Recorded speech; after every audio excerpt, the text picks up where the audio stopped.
Oke. Assalamualaikum warahmatullahi wabarakatuh. Assalamualaikum warahmatullahi wabarakatuh. Terima kasih kepada teman-teman yang sudah hadir di kegiatan malam hari ini. Insya Allah nanti kita akan meneruskan belajar tentang materi yang sebelumnya, yaitu tentang virtualisasi.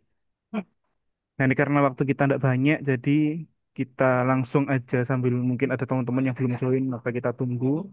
Tapi kita langsung masuk ke sini. Tapi sebelum saya menjelaskan terkait materinya, ada beberapa hal yang perlu saya sampaikan. Sebentar, saya share screen dulu ya. Mana ini? Oke. Oh, sebentar. Sudah masuk teman-teman share screen-nya? Sudah. Oke. Baik. Eh, Sebelum kita masuk ke materi yang nanti kita akan bahas, jadi saya perkenalkan dulu tentang kami selaku yang mengadakan agenda di malam hari ini. Jadi kami itu dari CV Atswa Indonesia, lokasinya ada di Jombang. Kami sudah berdiri sejak dari 6 Oktober 2017 dan fokus kami itu di manajemen service, konsultasi, dan training. Jadi kalau teman-teman mungkin ada keinginan untuk belajar lebih dalam, maka kami menyediakan fasilitas untuk training. Jadi teman-teman bisa ikut training dengan kami dan training kita fokusnya di banyak hal. Ada di sistem administration, ada di automation, ada di cyber security misal, dan ada juga di networking dan sebagainya. Dan itu juga termasuk kalau misal ada konsultasi terkait masalah konsultasi di perusahaan dan sebagainya. Dan juga kita menyediakan jasa untuk manajemen service juga. Dan tagline kita adalah Grow Up With Us. Nah itulah profil singkat dari kami yaitu CV Atla Indonesia yang lokasinya ada di Jombang. Sudah berdiri sejak 2017 dan fokus kita di manajemen service, konsultasi, dan training. Nah, di kami di Atla Indonesia itu ada salah satu ada salah satu program yang kami jalankan dan sudah lama sebetulnya sejak dari tahun 2019 hingga sampai saat ini. Nah, programnya itu namanya Atswanesa. Atswanesa itu kepanjangan dari sistem administrator Network and System Administrator. Jadi program ini adalah bentuk program eh, yang kami sediakan untuk teman-teman sekolah khususnya di teman-teman SMK yang ini menjadi penjembatan teman-teman SMK untuk mengetahui sebenarnya kayak gimana sih eh, kondisi industri yang sekarang tuh kayak gimana, gimana sih vibe-nya, apakah sesuai dengan apa yang diajarkan di sekolah atau enggak. Maka kalau teman-teman ingin tahu, maka teman-teman bisa join di program ini di Aswanesa. Nah, Aswanesa itu base-nya kompetisi skill, jadi dia itu kompetisi dengan skalanya yang sudah mulai dari tahun kemarin sudah ke ranah nasional. Yang sebelumnya itu kita masih Jawa Timur, dan alhamdulillah di tahun kemarin sudah sampai ke taraf nasional dan tahun ini insya Allah tetap menjadi tarafnya nasional. Jadi ini tempat untuk teman-teman nanti ajang menunjukkan kemampuan dan tempatnya teman-teman untuk belajar berbasis praktik nyatanya kayak gimana sih. Jadi biar teman-teman tahu gambaran ini kalau misal nanti di dunia kerja gambaran kayak gimana sih. Kalau jadi network engineer itu kayak gimana sih sebetulnya? Kalau jadi sistem administrator itu kayak gimana sih kalau misal teman-teman langsung di dunia kerja? Maka di Aswanesa itu eh, memberikan gambaran kepada teman-teman kayak gimana industri yang sekarang. Gitu. Nah, kita sudah mulai dari tahun 2019 sampai tahun 2025 dan setiap tahun kita selalu upgrade terkait soal-soal yang dikompetisikan. Nah, yang di tahun sekarang maka jauh lebih upgrade lagi dari sebelumnya yang dimana di tahun ini target kita adalah kompetisinya lebih matang dan sangat-sangat realistis sesuai dengan kondisi industri kayak sekarang kayak gimana. Jadi yang diuji bukan lagi tentang soal yang di sekolah dan sebagainya, tapi melainkan soal-soal yang benar-benar case-nya itu di industri seperti apa permasalahannya itu teman-teman nanti bisa menyelesaikan dan bagaimana caranya. Itu nanti di Atsvanesa. Gitu. Nah ini salah satu contoh dokumentasi yang dibawa. Ini salah satu contoh dokumentasinya teman-teman yang mengikuti di tahun-tahun yang kemarin. Nah memang kita fokusnya di teman-teman SMK yang jurusannya teknik komputer dan jaringan ya teman-teman. Karena memang kita base-nya di sana. Oh, sono lu wong ijo. Oke. Nah, di Acuanesa nanti ada beberapa kategori bidang lomba yang bisa teman-teman ikuti, dan teman-teman bisa mengikuti lebih dari satu bidang. Yang pertama itu ada komputer assembly. Komputer assembly ini terkait masalah perangkat hardware komputer. Nah, itu nanti yang dilombakan. Yang kedua ada subnetting. Nah, subnetting pasti teman-teman sudah tahu ya, bahwasannya gimana cara kita mengelola IP address itu biar efisien. Yang ketiga ada network cabling. Nah, network cabling pasti nggak jauh terkait masalah pengkabelan. Ini mohon maaf teman-teman yang mungkin eh, mikrofonnya nyala bisa dimatiin dulu ya.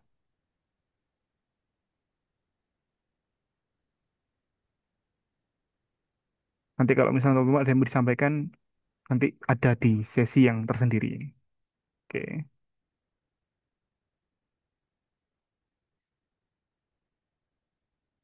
oke. Ada network cabling. Nah, network cabling ini ya pasti sesuai dengan namanya, ya, fokusnya terkait di pengkabelan. Terus ada network simulator. Nah, teman-teman pasti nggak asing dengan Cisco Packet Tracer.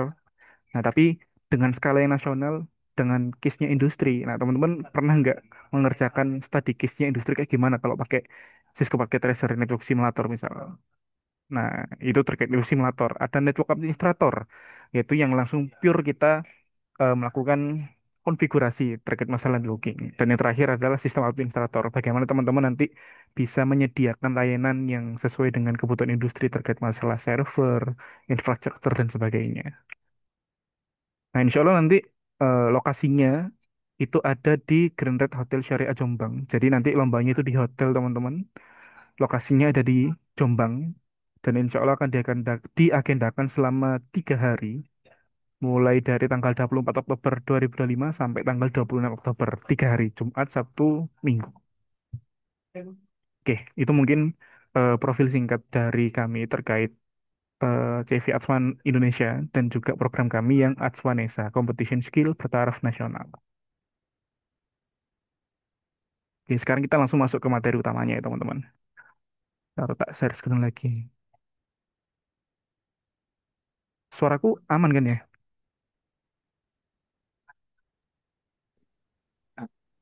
Aman-aman Pak, aman.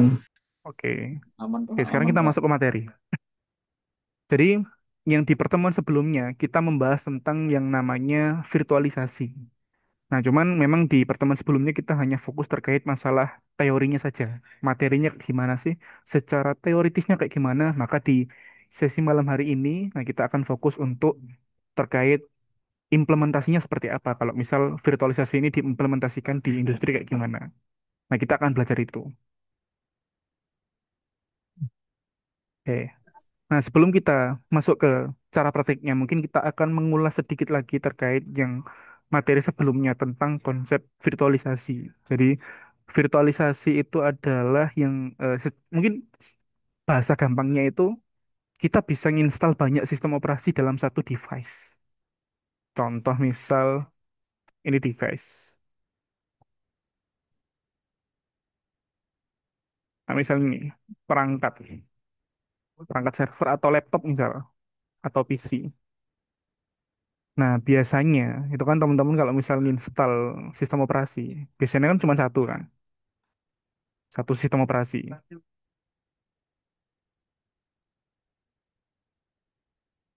Kalaupun kalau teman-teman install dua, misal install dua di sini misal, tapi kan teman-teman nggak bisa menjalankan ini secara bersamaan, harus ngalah salah satu.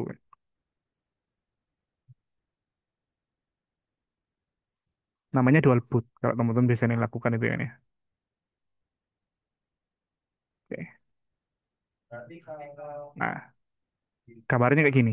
Jadi dalam satu perangkat, dalam satu device, itu teman-teman bisa nginstal lebih dari satu sistem operasi. Cuman kan biasanya ketika teman-teman menjalankan ini, itu kan harus bergantian, harus memilih. Makanya ketika teman-teman menyalakan perangkatnya, terus masuk ke grup loader, nanti teman-teman bisa memilih mau masuk ke sistem operasi yang mana.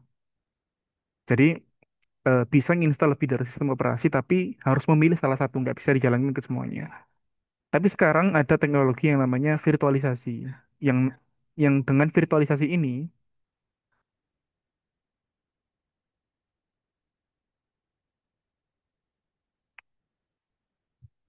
Dengan virtualisasi ini, teman-teman bisa nginstal lebih dari satu sistem operasi dan sistem operasi ini bisa berjalan dengan bersamaan. Contoh paling gampang, teman-teman mungkin sudah pernah belajar pakai ini ya. Ah, ini VirtualBox.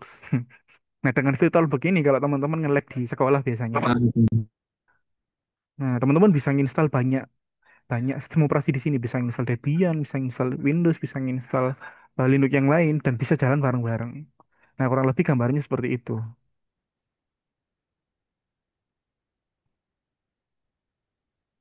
Nah, ini. Nah, ini sudah tak kasihkan contoh, aku sudah nginstal salah satu virtualisasi pakai Proxmox namanya. Oke. Nah, kurang lebih konsepnya kayak gini ya. Ini konsep virtualisasi. Kita hapus dulu. Oke. Nah, virtualisasi itu teman-teman, itu ada banyak orang yang pakai jenisnya, ada banyak tools yang bisa dipakai. Tools yang pertama itu yang teman-teman bisa sering pakai namanya VirtualBox. Habis itu ada lagi yang namanya Proxmox. Habis itu apa lagi namanya VMware. Nah, ini adalah jenis-jenis tools yang sering dipakai sama orang-orang untuk virtualisasi. Jadi ada VirtualBox, ada Proxmox, terus ada VMware. Nah, lalu apa perbandingannya VirtualBox dengan Proxmox, Proxmox dengan VMware? Apa bedanya? Selain ini dimiliki oleh perusahaan yang berbeda-beda.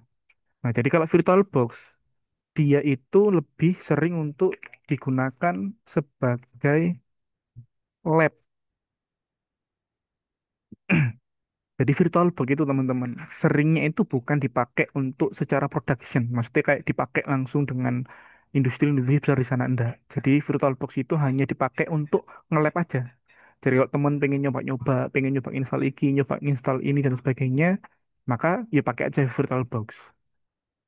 Tapi kalau misal mau VirtualBox ini dipakai untuk beneran jadi server, maka tidak direkomendasikan teman-teman. Karena apa? Nah, jenisnya ini berbeda. Ini yang pertama. Jadi VirtualBox itu seringnya digunakan sebagai lab. Baru,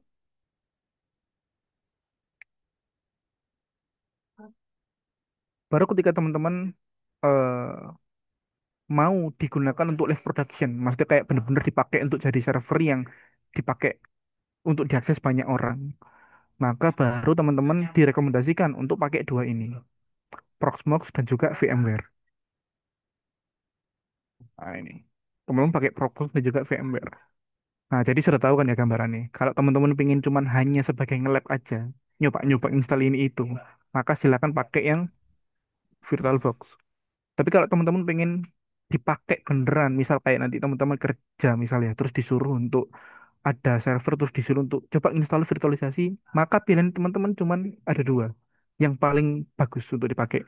Yang pertama Proxmox, yang kedua pakai VMware. Nah, sekarang pertanyaannya lebih baik mana? Pakai Proxmox atau VMware? Nah, ini plus minus teman-teman ya, plus minus. Nah, plus minus. Nah, tipsnya gimana kalau memilih? Yang pertama, tips memilih apakah kita mau pakai Proxmox atau VMware. Itu yang pertama, kita lihat dulu ada budgetnya atau enggak. Karena perbedaan yang pertama adalah VMware ini berbayar. Nah, kalau yang Proxmox, dia itu gratis, teman-teman. Jadi kalau VMware, dia itu berbayar. Kalau Proxmox, dia itu gratis. Jadi kalau misal teman-teman kerja di perusahaan yang gede banget, ya pakailah yang VMware. Tapi kalau teman-teman kerja di perusahaan yang masih belum gede, yang lingkupnya masih kecil, dan dananya masih terbatas misal, terus teman-teman disuruh untuk install virtualisasi, maka silahkan pilih yang Proxmox. Tentunya, pastinya dengan segala fiturnya, pasti lebih banyak fiturnya di VMware daripada fitur yang di Proxmox. Tapi meskipun Proxmox itu dia base-nya gratis, tapi fiturnya juga nggak kalah juga dengan VMware. Artinya dengan kebutuhan yang mungkin dengan skala seperti itu sangat mencukupi, teman-teman. Jadi silakan pilih yang Proxmox.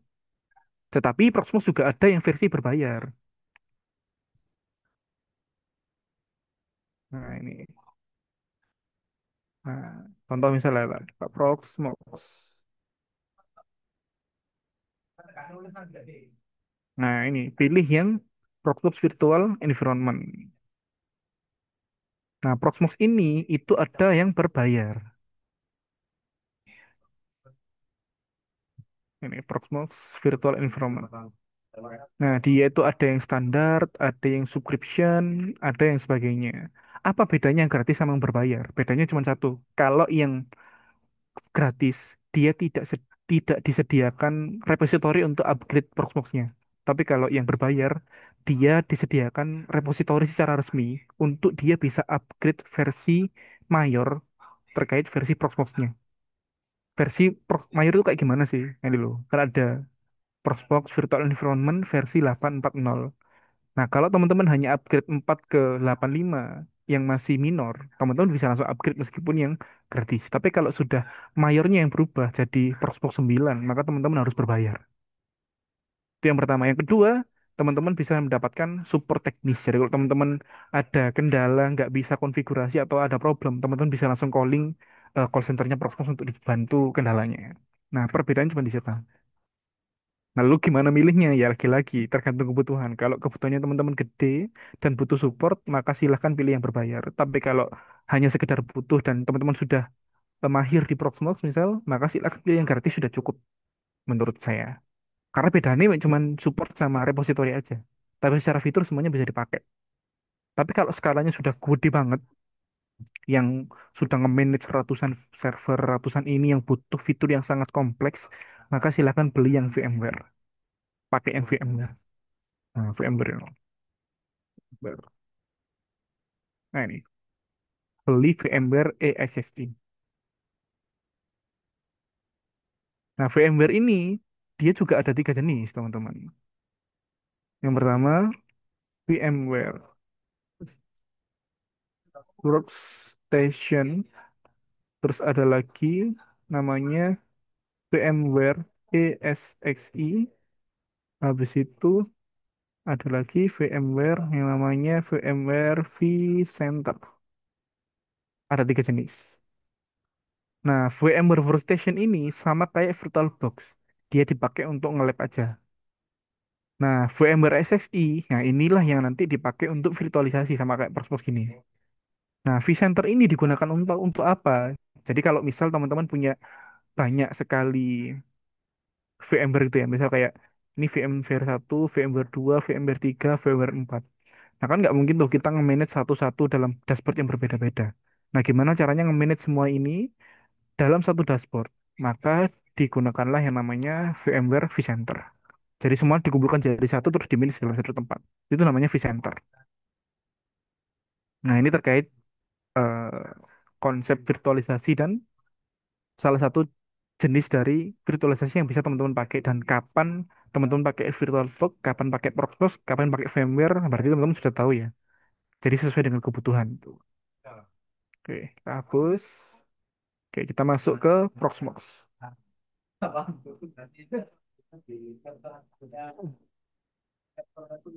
Virtualisasi itu dibagi menjadi dua. Yang pertama ada virtualisasi yang itu instalasinya itu by base-nya sistem operasi. Ada yang instalasinya itu namanya base bare metal.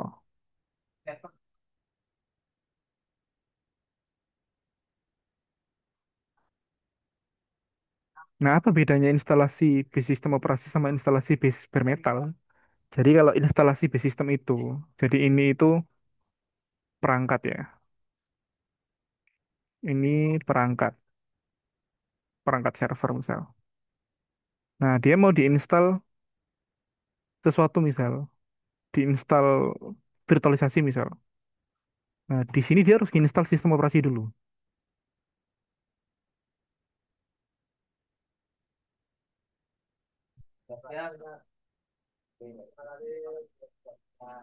Baru nanti di atasnya itu ada yang namanya Proxmox.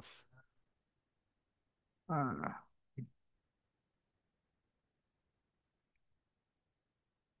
baru nanti di sini ada yang namanya VM.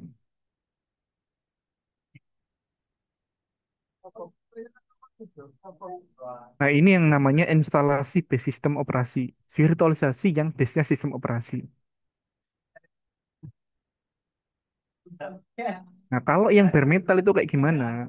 Nah, dia lebih canggih lagi daripada yang base sistem operasi. Nah, ini kan ada tiga tumpuk. Perangkat sistem, nah, di situ, di sini langsung VMware. Terus sini virtual machine. Nah, ini bedanya bare metal dengan sistem operasi. Bedanya di mana? Di sini. Nah, Proxmox itu dia itu base-nya sistem operasi. Kalau VMware dia base-nya itu bare metal. Kalau base-nya sistem operasi, Proxmox ini butuh diinstal di atasnya sistem operasi Linux Debian. Nah, kalau VMware dia itu diinstalnya langsung ke server. Tapi kalau Proxmox nggak bisa langsung diinstal di server. Dia harus dari Linux Debian dulu, baru Proxmox di atasnya, baru virtual machine. Tapi kalau bare metal, VMware-nya langsung diinstal ke mesinnya langsung. Jadi kayak dia jadi sistem operasinya gitu. Baru di atasnya virtual machine. Nah, cuman memang kalau yang sekarang instalasinya nggak perlu satu-satu ya, sudah include jadi satu. Cuman base-nya seperti ini gambarannya. Nah, sekarang kita akan belajar yang ini. Kita belajar tentang yang Proxmox. Mungkin nanti prakteknya kita nyoba sampai ini ya, bikin VM sama bikin kontainer di Proxmox. Oke, kita hapus dulu. Oke. Nah, ini adalah contoh gambarannya Proxmox. Nah, Proxmox ini tak install di VirtualBox. Nah, terus gimana cara nginstalnya Proxmox? Nah, sebetulnya untuk cara nginstal Proxmox itu sama kayak kayak ketika kita nginstal Linux yang lain, kayak kita mau nginstal Ubuntu server, kita mau nginstal Debian atau kita mau nginstal Windows. Jadi sama.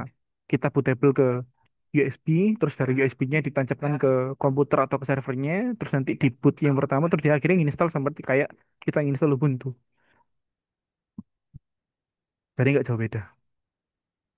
Nah, setelah instalasi selesai, nah nanti langsung dia langsung bisa diakses, tapi ngaksesnya itu pakai web based ya. Jadi kita butuh browser untuk ngakses dashboardnya Proxmox. Nah, ini adalah tampilan pertama kali Proxmox. Kurang lebih seperti ini. Kalau dari awal, tak coba lapor ya. Nah, ini adalah tampilan dari virtualisasi Proxmox.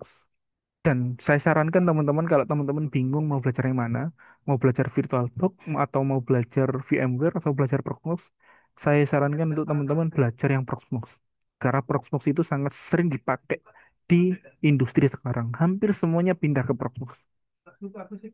Jadi kalau teman-teman pengen belajar dan bingung mau belajar yang mana, maka saya sarankan untuk teman-teman belajar yang pakai Proxmox. Karena ini sering banget untuk dipakai di industri-industri yang sekarang. Oke, ini adalah tampilan awal dari Proxmox. Nah, sekarang kita login.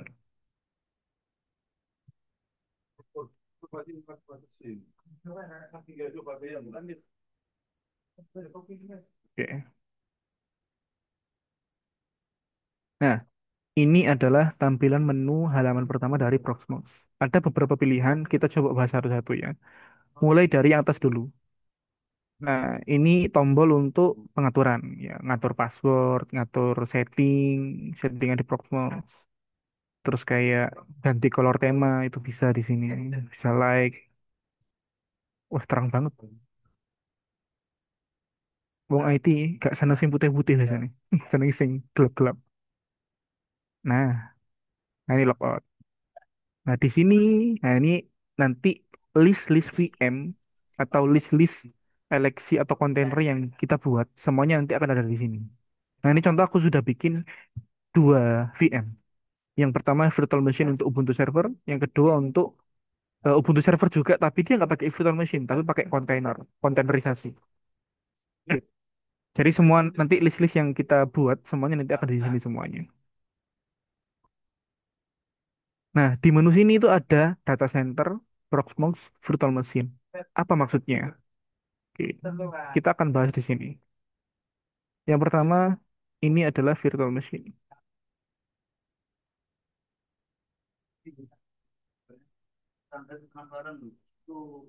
Nah, di sini virtual machine.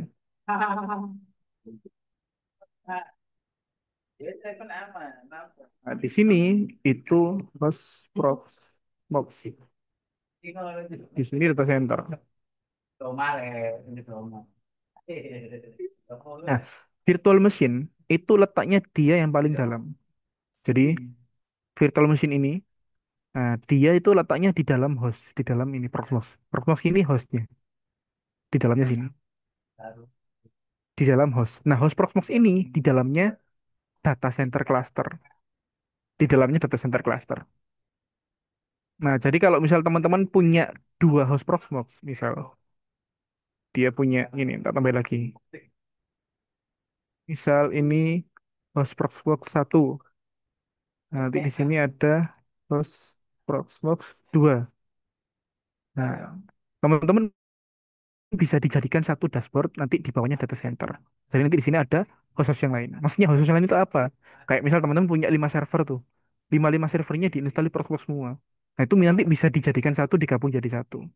Nanti di config-nya di bawahnya data center. Jadi ada beberapa host kayak gini. Banyak. Nah, virtual machine-nya nanti di sini di bawahnya host tadi. Jadi nanti di masing-masing host ini dia tuh punya virtual machine-nya masing-masing. Contoh misal.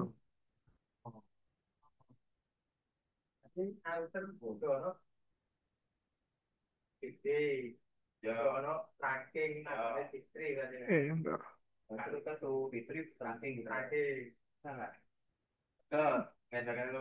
Nah, ini virtual machine.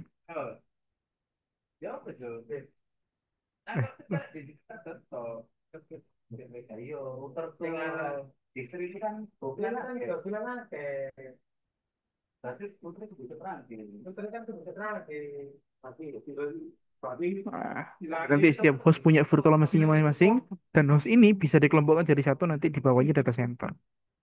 Nah, kayak gini nanti. Nah, ini virtual machine. Ini virtual machine yang nanti kita pakai dan kita buat. Nah, ini hostnya, host dari ini yang kita install. Nah, ini kan aku install satu server nih, satu server Proxmox, hostnya ini. Nanti kalau aku nanti bikin dua, nanti digabungkan jadi satu, nanti ada host Proxmox dua di sini. Ini yang data center untuk cluster semuanya. Nah, terus ada lokal sama lokal LVM. Ini apa? Oke, lokal ini dia itu storage. Storage kalau teman-teman nggak tahu bahasa gampangnya hard disk lah, tempat penyimpanan. Ini sama juga tempat penyimpanan. Cuman bedanya kalau yang lokal dia itu menyimpan file backup. Habis itu file ISO. Jadi nanti kalau kita pengen install OS apa, OS kita upload di sini, terus nyimpennya di sini. Ini untuk nyimpen template container ada di sini. Dan ini untuk mengatur permission. Jadi nggak semua user nanti bisa akses ini. Jadi lokal ini lebih untuk nyimpen file-file kayak file ISO, file template, file backup, dan sebagainya.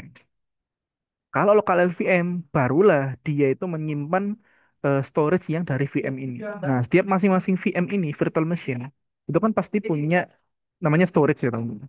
Nah, storage-nya itu disimpannya di sini. Nanti ada di VM disk ini. Contoh misal, aku sudah bikin eh, virtual machine ID-nya 100. Nah, ini disknya, VM 100 disk 0. Nah, dan nanti akan semuanya disimpan di sini. Nah, ini untuk eh, disknya yang kontainer. Nah, beda kan VM sama CT. Nah, ada di sini. Nyimpennya di sini nanti. Dan bisa diatur formulasinya juga. Nah, bisa diatur set, nanti aksesnya apa aja, boleh apa aja, nanti bisa diatur di sini. Oke. Nah, sekarang eh, kita coba kenali lebih dalam terkait fitur-fiturnya. Yang pertama, Proxmox itu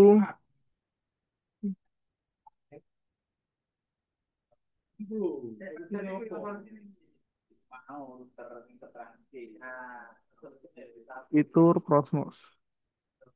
Yang pertama, Itu ada namanya virtual machine. Terus ada container LXC. Apa bedanya virtual machine dengan LXC? Dari tadi kan tak sebut terus ya. LXC, LXC. Sebenarnya LXC itu apa sih? Container itu apa sih? Ah, jadi gini teman-teman.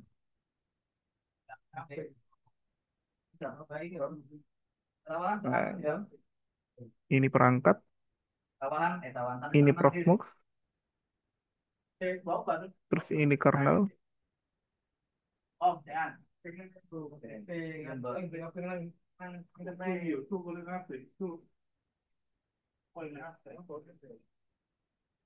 Oke.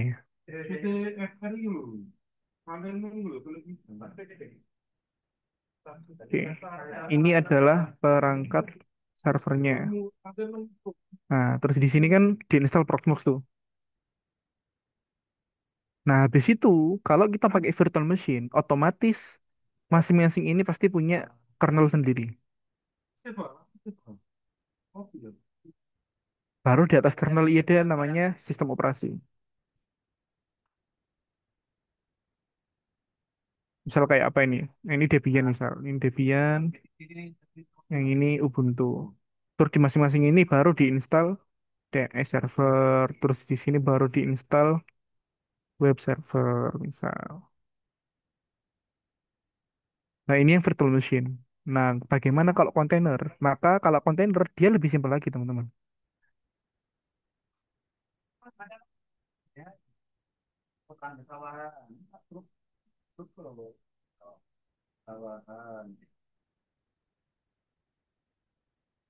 Nah, sini perangkat server, terus di sini Proxmox. Nah, dia itu nggak perlu kernel lagi karena kernelnya itu di sini. Kernel jadi satu. Nah, di sini langsung Debian, terus di sini web server misal. Atau nggak perlu pakai Debian, tapi bisa langsung install web server di sini. Nah, kerennya kontainer itu, jadi dia itu dia itu nggak perlu lagi yang namanya kernel. Sedangkan kalau virtual machine, dia butuh kernel sendiri. Otomatis resource-nya akhirnya butuh yang gede. Karena kernel itu jadinya resource-nya tersendiri.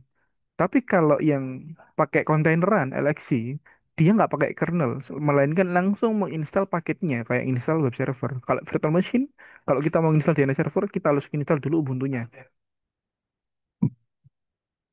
Kita harus nginstal kernelnya dulu, baru kita bisa install DNS server. Tapi kalau containeran, kita nggak perlu nginstal kernelnya, dan kita juga nggak perlu install Debian-nya, tapi kita bisa langsung install web servernya di atas Proxmox-nya langsung. Dan resource-nya jadi satu sama sini. Otomatis resource-nya nggak makan gede, karena jadi satu. Melainkan kalau ini dibagi-bagi, dan resource-nya lumayan gede.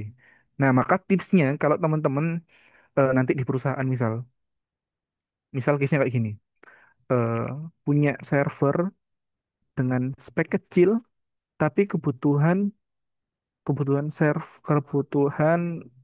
server banyak, maka saya sarankan teman-teman jangan pakai virtual machine, tapi pakailah container LXI. Karena apa? Dia lebih ringan, karena kernel jadi satu dengan Proxmox. Tuh, gini. Nah, contoh misal teman-teman punya kebutuhan server nih, eh, punya server dengan spek misal CPU-nya hanya 4 core, RAM-nya hanya 6 GB, tapi punya kebutuhan menyediakan server sebanyak 8 misal. Nah, sekarang bayangin, kalau satu server satu core, 1 GB, berarti kan kurang ya, kebutuhannya 8 core. Nah, gimana caranya biar ngakali meskipun kebutuhannya 8 core tapi kita hanya punya 4 CPU core? Nah, caranya gimana? Yang kita pakai eleksi biar semuanya resource-nya jadi satu karena dan lebih ringan kayak gitu.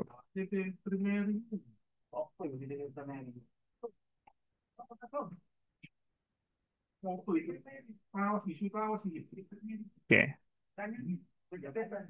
Nah, sampai sini teman-teman paham ya bedanya LXC container dengan virtual machine. Nah, kita akan nanti nyoba satu-satu bikin ini. Nah, sebelum kita install, pastinya kan kalau kita pengen install sistem operasi kan kita butuh ngupload dulu kan. Nah, cara nguploadnya gini. Misal nih, saya mau ngupload eh, file ISO-nya Ubuntu Server. Nanti di menu yang ini, lokal ini, terus pilih yang ISO image, terus pilih upload. Nah, terus di file ini kamu pilih filenya di mana.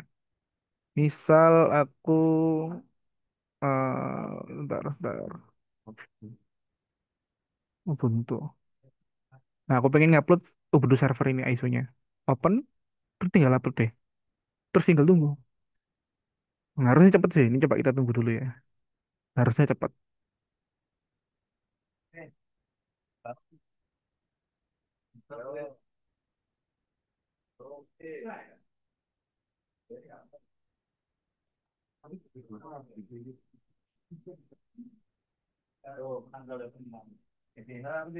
Nah, ini sudah 20%. Nah, ini kalau misal disilang teman-teman juga nggak apa-apa sebetulnya.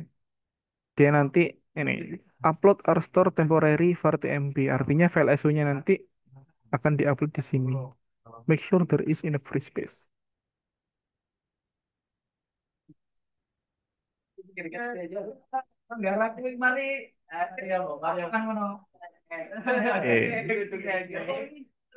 Oke, sudah ke-upload kan?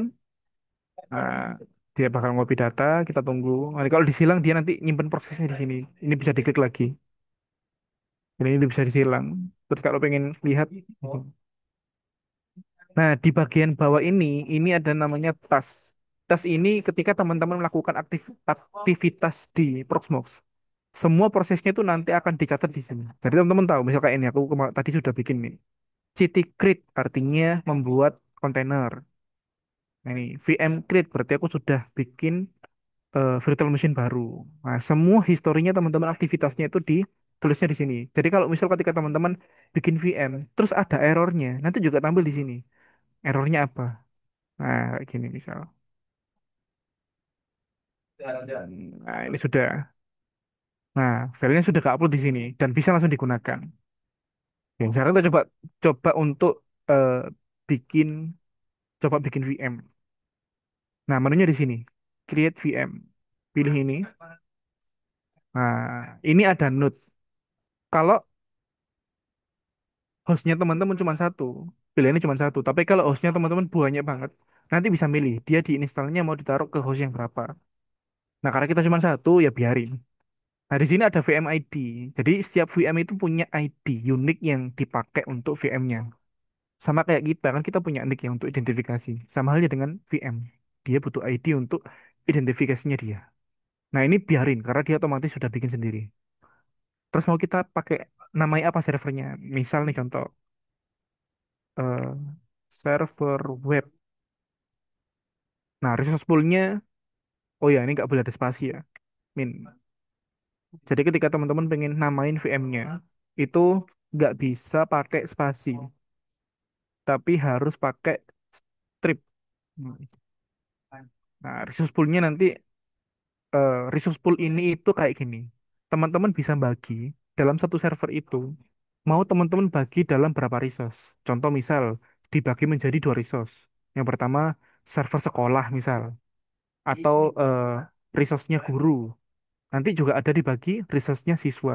Jadi biar masing-masing itu dapat resource-nya masing-masing. Contoh kayak teman-teman servernya ada 10 core. Nah, biar pengen bisa dibagi.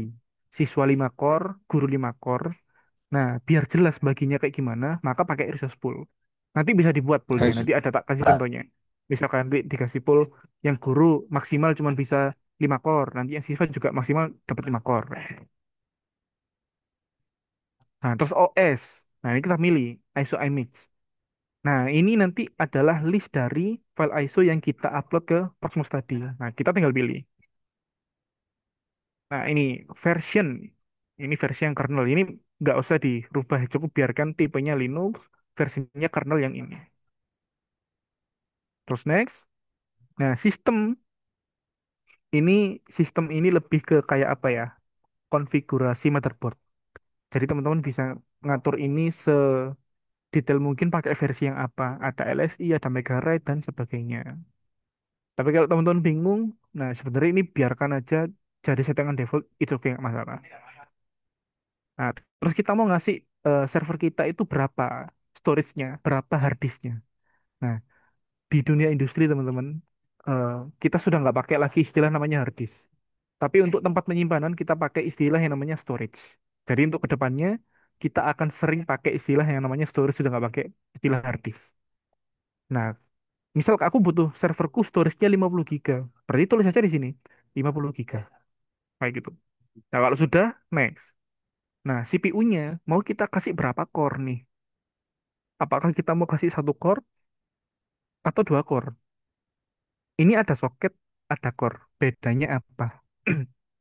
Kalau core itu core dari satu soketnya. Kalau soket itu total dari prosesornya. Contoh misal, ini tak hapus dulu.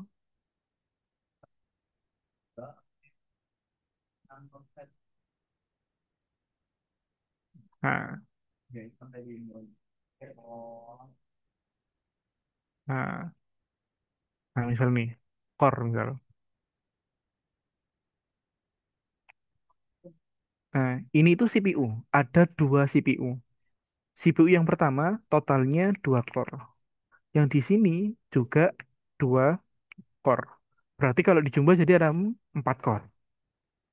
Nah, berarti dia itu ada dua soket. Soket itu artinya jumlah prosesor yang kita pakai.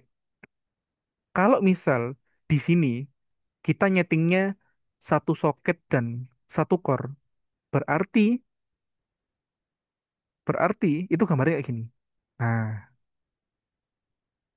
kayak gini misal. Satu core.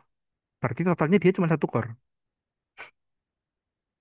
Tapi kalau misal di sini kita bilangnya ada tiga soket dengan masing-masing itu dia dua core.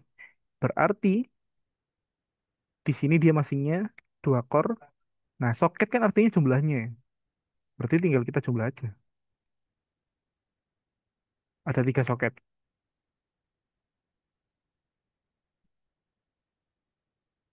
Nah, kayak gini.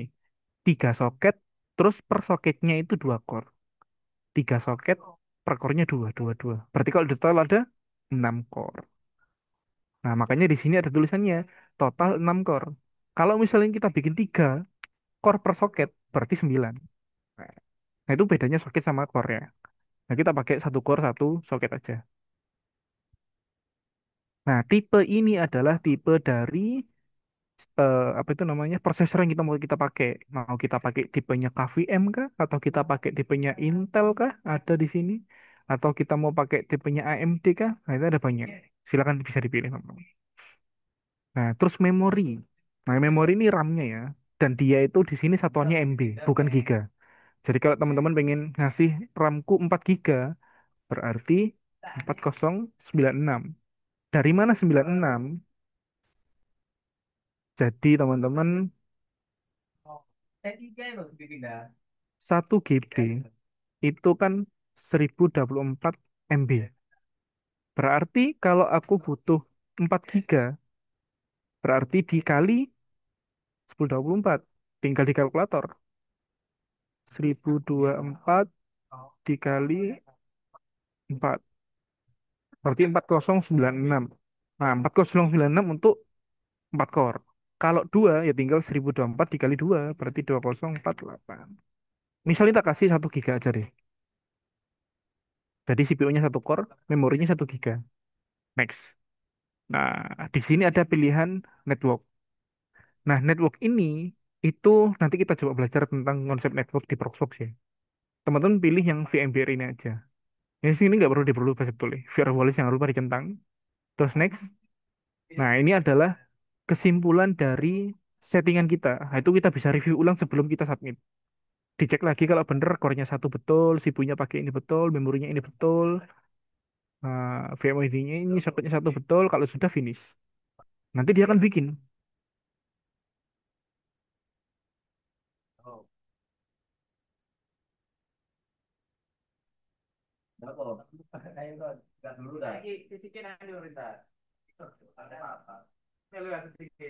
Nah, itu kan.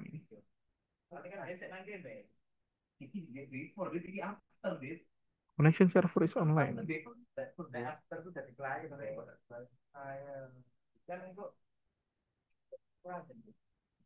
Oke, sebentar ya teman-teman. Wah, kenapa ini nggak bisa diakses? To launch Sinyalnya hilang transport. Pak. Bentar, bentar.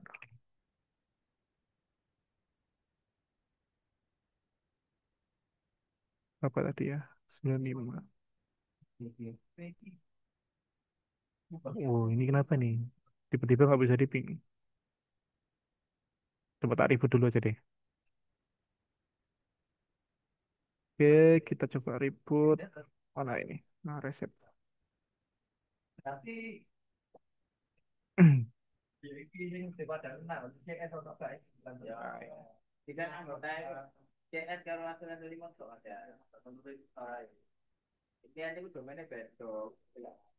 Kita tunggu dulu.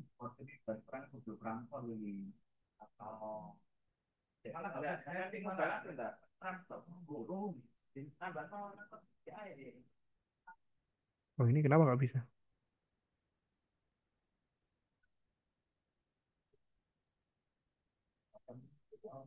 VM. Kita coba di sini. Oke, tidak bisa. Oke, sip. Nah, nanti dari VM yang sudah kita buat, nah dia nanti ada di sini. Tinggal nanti kita start. Nah, tapi ketika ini start, ternyata ada error ketika tak start. VM 100, tak start kan? Set. Ternyata ada error. Nah, ini dibaca errornya kenapa? Tas error, KVM virtualization configured but not available, either disable in VM configuration or enable in BIOS. Maksudnya apa? Nah, ini kan aku nginstalnya dek PC ku sendiri ya. Sedangkan dek PC ku itu eh, prosesornya itu nggak support virtualisasi. Otomatis aku nggak bisa bikin virtualisasi di sini. Nah, jadi teman-teman juga harus tahu ya, kalau ketika teman-teman mau bikin virtualisasi, teman-teman harus ngecek, cek apakah prosesornya teman-teman itu support virtualisasi atau tidak. Nah, ini penting banget. Kalau misal dia nggak support virtualisasi, ya teman-teman nggak akan bisa bikin virtualisasi. Nah, sedangkan di PC komputerku yang tak buat lab ini, dia nggak support virtualisasi prosesornya. Otomatis kita nggak bisa pakai, tapi kita bisa nyoba pakai yang kontainer.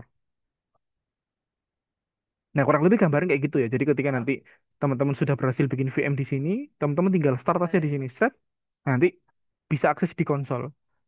Nanti instalasinya sama kayak ketika teman-teman install Linux di VirtualBox. Tampilannya sama banget. Oke. Nah, ini yang virtual machine. Nah, sekarang kita nyoba yang container, yang LXC. Nah, kalau LXC, kita nggak perlu download sendiri, karena dari Proxmox itu dia menyediakan template-nya. Nah, ini ada template. Terus kita bisa milih. Ada banyak banget yang bisa kita pilih. Ada Ubuntu, ada Debian, dan sebagainya. Contoh misal kita ambil apa ya, Debian 11. Tak download. Nanti dia akan download nih. Download file kontainernya. Nah, bisa kita close, terus ya nanti bakal jalan di background. Tinggal dicek di sini aja. Nah, ini ada prosesnya berapa persen. Oh, sudah 50%. Nah, ini sudah selesai.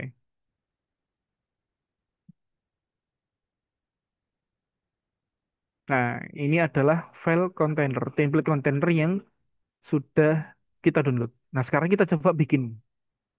Bukan yang create VM, tapi yang create CT. Kita klik. Nah, hostname ini sama nama server. Misal kayak ini apa ya? Eh, web server misal. Web server. Nah, kalau kita pakai LHC, enaknya itu kita nggak perlu nginstal dari awal Ubuntu-nya. dia langsung otomatis diinstalkan. Jadi kita langsung tinggal pakai. Makanya di sini ada tulisan password. Password ini untuk akun rootnya. Nah, kita pakai misal 123 123.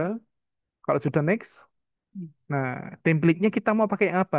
Yang Debian atau yang Ubuntu? Contoh misal kita pakai yang Ubuntu. Kita install Ubuntu di kontainer. Nah, storage-nya mau berapa misal? 20, 23. CPU-nya berapa? Satu. Memorinya berapa? 1 GB misal. Nah, networknya pilih yang VMBR. Nah, ini langsung mau kasih IP yang berapa? Contoh misal tak kasih IP. Ah, ini gateway teman-teman. Jangan lupa.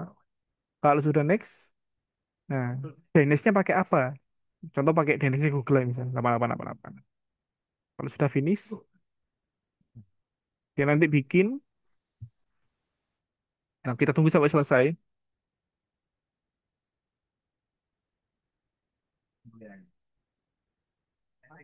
Nah, ini sudah selesai. Oke. Create CT statusnya oke. Nah, ini web server. Nah, sekarang kita coba start. Thread. Nah, dia nanti langsung nyala ini. Nah, dia langsung nyala. Nah, dan sudah langsung terinstall. Jadi teman-teman nggak perlu nginstal dari awal kayak ngatur apa itu namanya, ngatur time zone-nya, ngatur partisi hard disk-nya, terus ngatur settingan ini dan itu. Ya itu teman-teman nggak perlu kalau pakai kontainer. Jadi langsung otomatis keinstall, nggak perlu teman-teman install dari awal. Jadi tinggal pakai. Nah, misal aku masuk ya, root passwordnya yang tadi kita setting dan sudah bisa masuk. Sekarang kita coba ping Google bisa nggak? Oh bisa. Sekarang kita coba update. Kelihatannya teman-teman kelihatan kan ya tulisannya? Kelihatan. Oke, sip. Nah, ini kita coba contoh kita bikin server web misal, web server.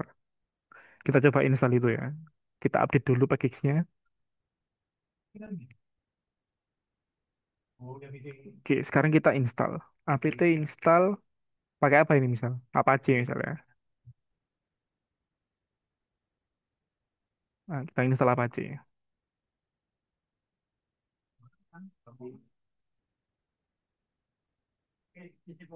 Oke, tunggu.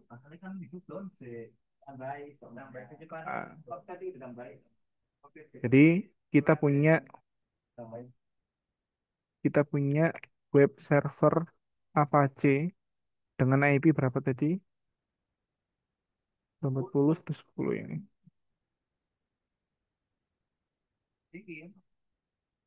Nah, sudah. Nah, kita coba start dulu Apache-nya.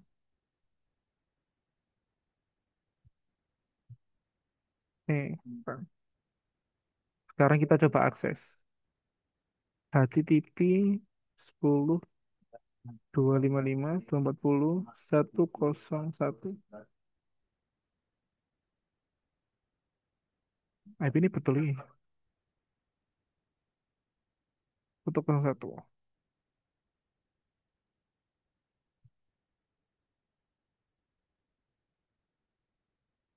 Nah, ini. Nah, nah sudah kita sudah punya web server. Misal contoh, aku pengen ngerubah nih biar enak. Var www.tml user mv index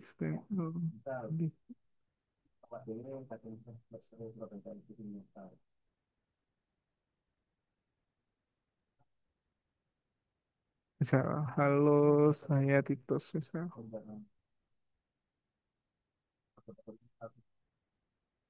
Nah, sudah selesai. Nah, kita sudah punya server web yang bisa kita pakai.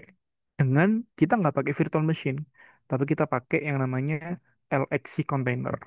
Jadi simple banget. Teman-teman tinggal download template-nya, terus langsung nge-generate, langsung start, nggak perlu install, langsung sudah bisa dipakai.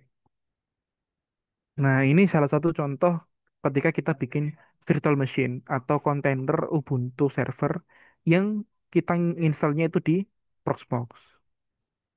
Nah, sesimpel ini sebetulnya. Oke. Nah, sampai sini selesai kita belajar instalasinya. Nanti kita langsung lanjut ke belajar konsep networknya. Karena ini yang paling penting. Karena kalau misalnya teman-teman nggak paham konsep konfigurasi network di Proxmox, teman-teman nggak akan bisa mengkoneksikan server WP teman-teman di sini ke jaringan yang luar. Oke, contoh misal gini. Nah, di sini itu host Proxmox. Nah, habis itu di sini misal kayak ini internet.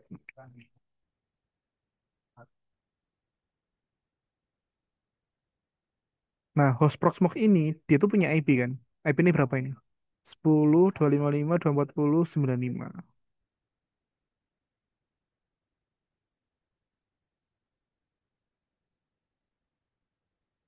Nah, bagaimana caranya agar si VM ini yang di dalam Proxmox dia bisa terhubung ke jaringan luar? Caranya simpel dong, teman.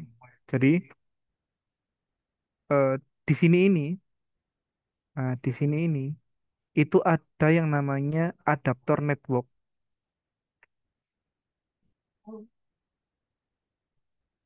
Adaptor network itu yang sing biasanya di sini teman-teman dulu yang buat nyolok LAN itu namanya adaptor network. Nah, adaptor network itu kalau di Linux itu punya namanya. Namanya itu masing-masing, kadang random, tapi bisa dilihat. Contoh, di Proxmox ini ada dua, INP0S3 sama VMBR 0. Nah, INP0S3 ini, teman-teman, ini itu adalah nama dari adapter network di server itu. Jadi kalau di PC-nya teman-teman, misal nih,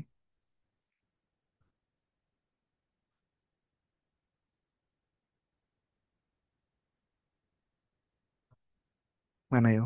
Nah, ini loh. Si. Hmm,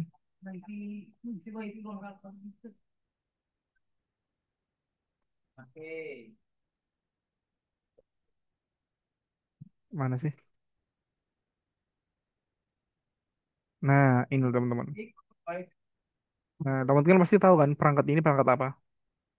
Ini adalah perangkat yang di belakangnya komputer itu loh, yang biasanya buat nyolok LAN. Nah, ini namanya adapter network. Kalau di Linux, ini itu ada namanya. Nah, kalau di sini dia namanya INP0S3. Nah, jadi adapter network ini itu namanya INP0S3. Jadi ini host Proxmox ini server ya, perangkat servernya.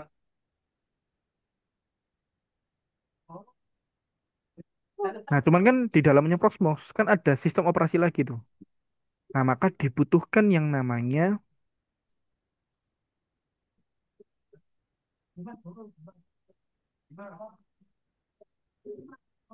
virtual network. Nah, ini loh. Makanya butuh yang namanya virtual network. Jadi dia tuh nggak ada fisiknya, tapi dia tuh ada virtualnya. Nah, virtual network inilah yang namanya VMBR 0. VM artinya Virtual Machine Bridge. Namanya VMBR. Nah, inilah yang menghubungkan antara adapter network ini.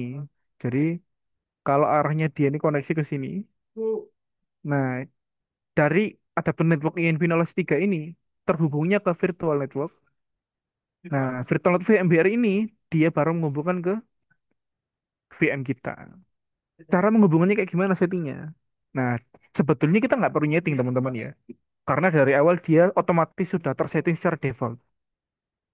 Nah, tapi kalau teman-teman pengen tahu settingnya kayak gimana, jadi teman-teman klik aja di VMware ini. Nah, dia kan ada namanya bridge port. Bridge itu artinya penjembatan ya. Dia tuh dihubungkan kemana VMware ini? Dihubungkan ke INP0S3. Makanya di ini dia terhubungnya ke sini. Nah, terus gimana cara menghubungkan ini ke sini? Ada di settingannya dia, di settingan eleksinya. Teman-teman pilih network, nah ini ada pilih yangnya. Terusnya pilih yang mana? VMware 0. Akhirnya nanti jalurnya seperti ini. Dari VM kita connect ke VMware.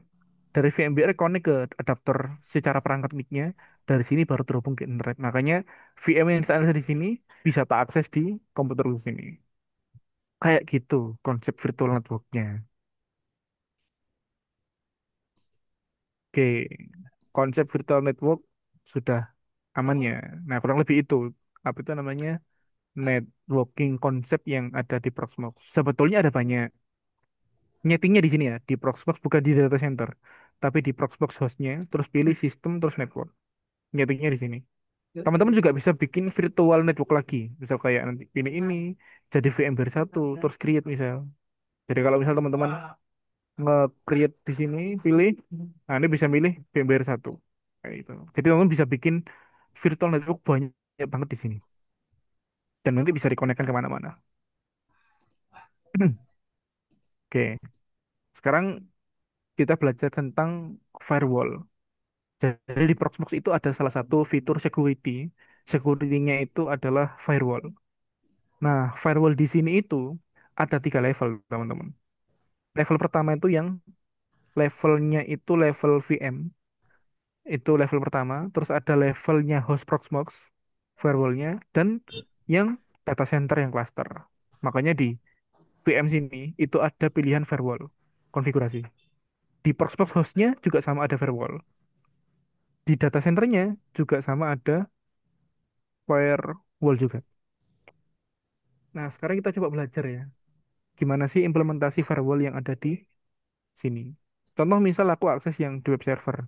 Aku pengen eh, web serverku ini itu hanya bisa diakses dari IP tertentu saja. Nggak bisa diakses ke semua hal. Contoh misal, aku pengen ngeblokir misal, biar portnya ini ketutup. Nah, yang pertama pilih yang di option. Nah, firewallnya kamu pilih centang dulu, diaktifkan dulu firewallnya. Nah, terus di bawah ini ada settingan default. Input policy drop, output policy accept. Artinya apa? Nggak kasih contoh misal. Input itu adalah request dari klien. Anggap aja ini kliennya.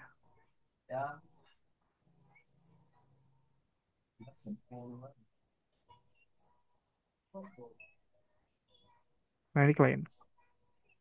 Nah, di sini input polisi itu artinya polisi yang dari klien ke server.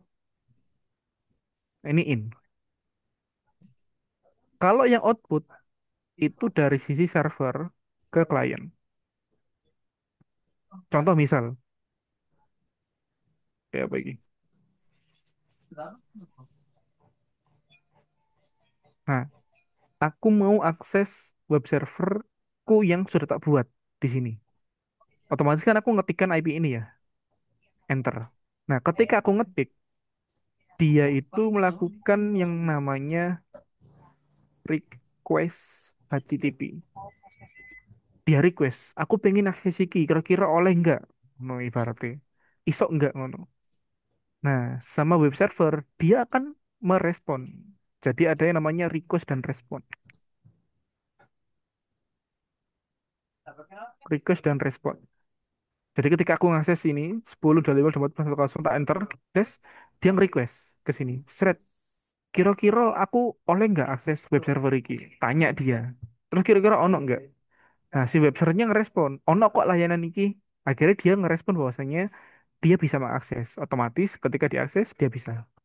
Tapi gimana kalau misal aku pengen ngeblokir? Jadi aku pengen ngeblokir aksesnya, ngeblokir ini. Jadi klien nggak bisa akses HTTP di sini. Nggak bisa akses web server. Nah, caranya kita bikin rule. Nah, secara default, input di sini tuh sudah di drop. Output polisi itu accept. Accept itu artinya diterima. Kalau drop artinya dimatikan.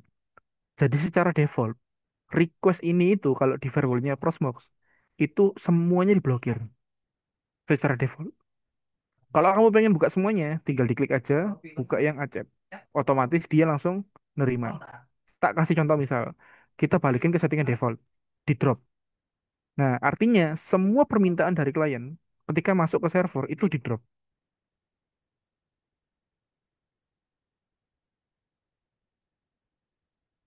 Nah, ini ya.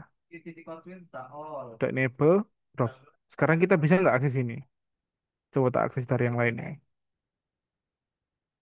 Akses dari sini misal. HTTP masih bisa. Nah, dari sini harus diaktifkan dulu.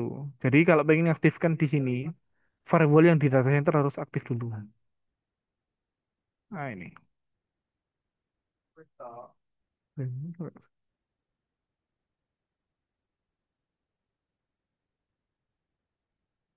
Yuk, kita coba.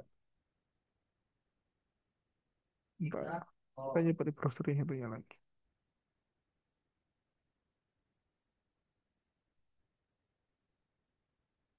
Nah, dia nggak bisa akses teman-teman.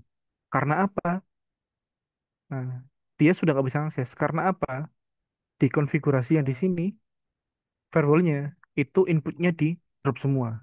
Artinya semua request yang dari klien masuk ke server semuanya di drop. Terus nggak diizinkan. Kayak ibaratnya kayak aku pengen akses iki oleh nggak? Oh nggak oleh, nggak boleh. Kamu dilarang.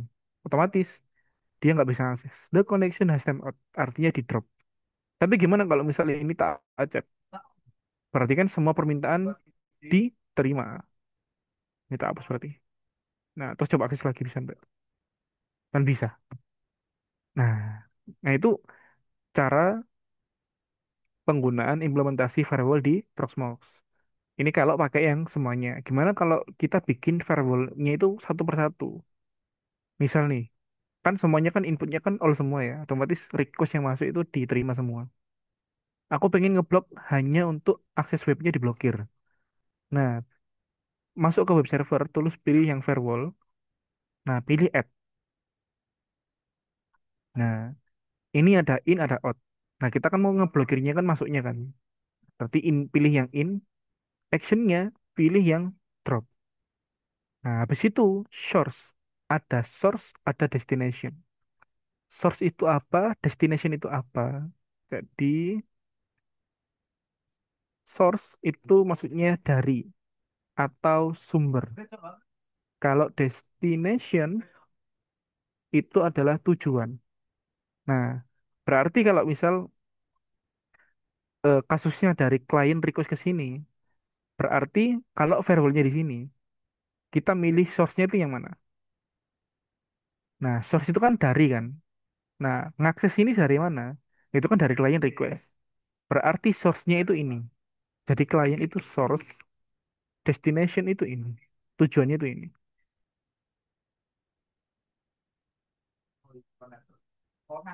Jadi source ini adalah sumber permintaannya. Destination itu permintaannya dituju.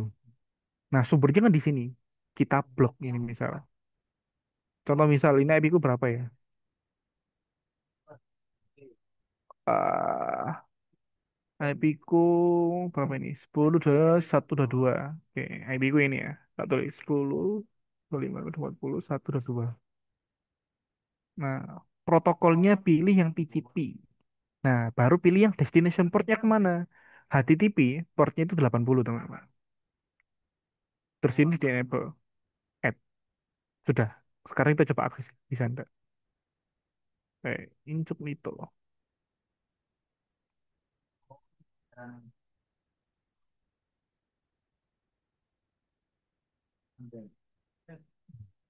Permintaan kita diblokir. Karena tidak diizinkan. Karena di pengaturan sini kita drop actionnya. Akhirnya nggak bisa akses. Kita coba tunggu ya. Kira-kira dia bisa akses atau enggak.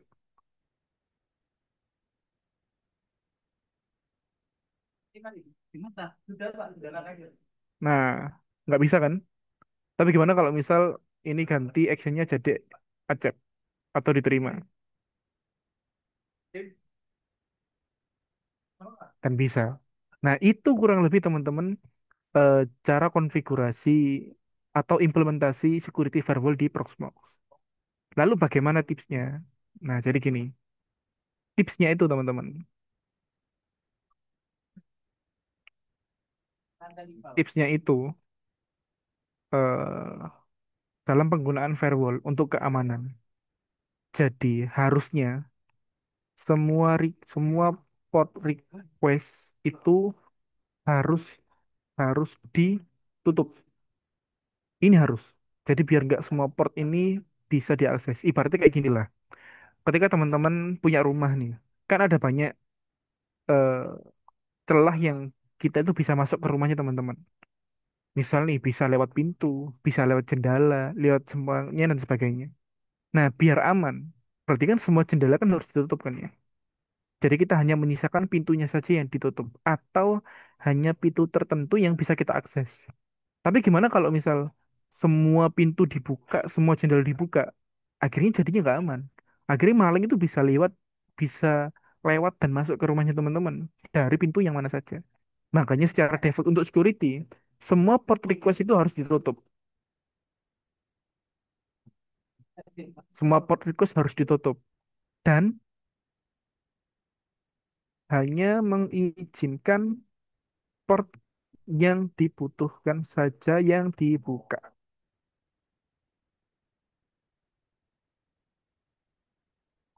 Nah, jadi gini. Nah, ini semua port request harus ditutup dan hanya mengizinkan port yang dibutuhkan saja yang dibuka. Contohnya apa? Contoh misal, aku punya server web. Nah, harusnya semua request itu harus diblok dulu portnya. Nah, lalu kita hanya mengizinkan port mana yang kita pakai. Contoh misal, web server. Nah, ini kan berarti servisnya adalah web. Web server, portnya ada dua. 443 sama 80. Berarti hanya dua port ini yang harus kita buka. Sisanya kita tutup. Hmm. Nah, jadi kita hanya ngopen dua port saja. Source-nya, nah kalau teman-teman pengen all, dikosongin aja. Artinya semuanya. Nah, kita bisa akses.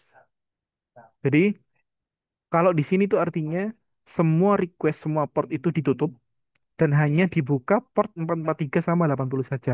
Harusnya secara best practice itu seperti ini konfigurasi firewall. Jadi nggak open port semuanya, nggak boleh. Kayak gitu, itu nggak aman. Nah, firewall di sini konsepnya lagi-lagi ada beberapa ruang lingkup level, data center, sama host propose sama sini. Jadi nanti requestnya kayak gini, klien ke VM kita, terus dari klien ke host proxmox, terus dari klien ke data center. Nah, semua ini,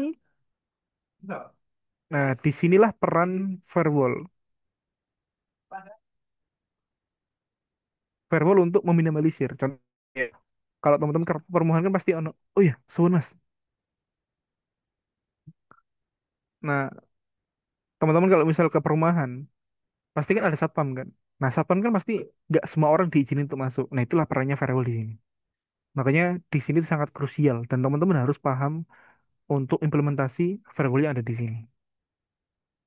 Dan teman-teman nanti ketika di dunia kerjaan, pasti nanti kayak gini. Bikinkan aku server yang aman kayak gini. Nah, salah satu alternatifnya apa? Kita nyeting firewallnya kayak gitu. Tuh, teman-teman. Kayak gini. Oke, itu fitur firewall. Nah, di sini ada firewall masing-masing yang bisa kita setting. Terus ada lagi fitur ini, user management. Jadi kita bisa nambahin user di sini. Menunya ada di data center, terus pilih ke user. Misal nih, eh, dalam satu tim ada 3 sampai 4 orang. Nah, secara best practice-nya keamanan, nggak boleh satu user dipakai untuk banyak orang. Satu orang harus satu user. Satu orang satu user, satu orang satu user. Nah, lalu gimana cara bikin user di sini? Caranya di sini. Yang pertama kita bikin grup dulu. Misal nih, ini apa misal? Tim jaringan. Oh, begini, tim aplikasi misal. Create. Oh, nggak boleh ada aplikasi. Amin. Tim aplikasi. Terus ini tim apa? Tim sysadmin misal. Kita bikin grup. Nah, terus kita bikin user. Misal kayak nama aku misalnya ya, Titus. Realm-nya. Nah, realm ini apa? Realm ini adalah metode autentikasinya. Kita pilih yang Proxmox VA. Maksudnya Proxmox VA itu apa? Berarti kita pakai metode autentikasinya Proxmox. Tapi kalau Linux PAM berarti kita pakai metodenya yang Linux-nya langsung, yang ada di hostnya Proxmox. Tapi kita pilih yang Proxmox. Terus setel passwordnya. Kita set. Oke. Nah, dia masuk yang grup apa? Sysadmin atau yang aplikasi? Nah, anggap aja aku sysadmin ini. Ya. Masuk grup sysadmin. Jepret.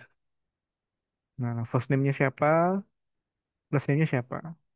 Dan kita bisa nyeting expired-nya. Jadi misal nih, ternyata dia hanya diizinkan akses Proxmox hanya dalam waktu seminggu. Nanti lebih dari seminggu, usernya otomatis nonaktif. Nah, nyetingnya di sini expired. Kamu bisa pilih tanggal. Misal nih, nonaktifnya eh, besok misal. Ya udah berarti besok sudah nggak bisa dipakai. Terus di enable add. Nah, setelah user ditambah, ini masih belum bisa dipakai. Tapi kita harus nambahin permissionnya dulu. Add di sini. Kita bisa group permission. Artinya kalau group permission ini kalau kita memberikan permission, permission ini ya perizinan. Permission ke grup berarti semua user kedampak. Tapi kalau user berarti hanya spesifik ke user. Contoh user. Aku ngasih privilege status nih misal. Ntar, biar teman-teman tahu gambarannya ya.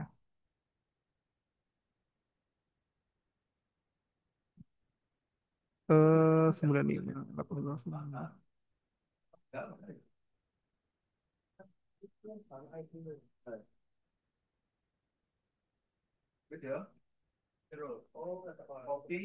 Nah, ini kalau mesti kita langsung login Titus gini ya, tanpa permissionnya tuh di set.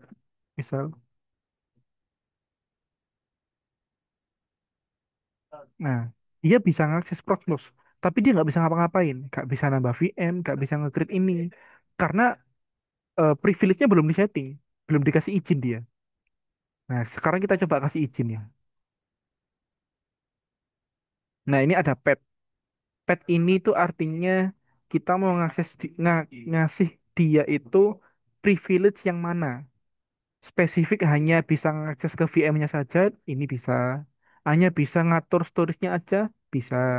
Atau slash, slash artinya semuanya. Kita contoh slash ya. Artinya kita kasih privilege ke semua folder yang ada di Proxmox. Usernya ini, pet-nya ini. Nah, role-nya apa?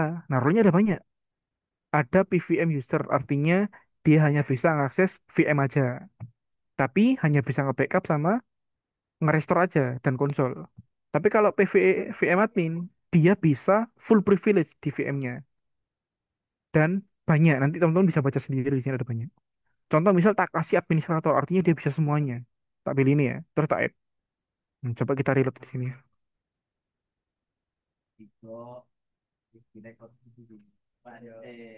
Nah, sekarang aku bisa akses ini. Oh, sekarang aku bisa setting-setting karena aku dapat full privilege. Oh, misal, tuh. Nah, sekarang kita coba apal ya. Di sini ada VM101, ada 102 sama 100. Nah, user ini hanya bisa tak kasih akses ke 102 aja misalnya. Nah, kita rubah misalnya. Oh, nggak bisa diedit. Di remove dulu, terus add. Ini, VM 102. 102 ini. Berarti dia nggak bisa akses ini, nggak bisa akses ini. User itu pilih administrator. Terus add.